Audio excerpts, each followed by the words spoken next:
Hello friend, welcome back to my channel. आज का word है रिमेंबर। रिमेंबर रिमेंबर का हिंदी में अर्थ होता है याद रखना, स्मरण करना, याद आना, ध्यान में रखना, स्मृति रखना।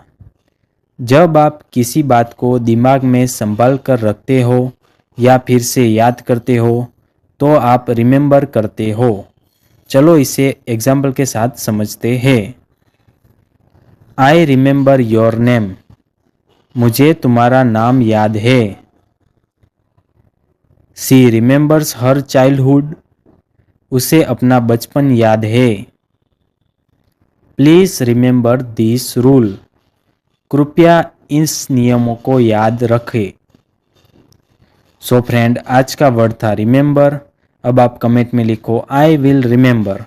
सो मिलते हैं नेक्स्ट वीडियो में। चैनल को लाइक करें, सब्सक्राइब करें। धन्यवाद।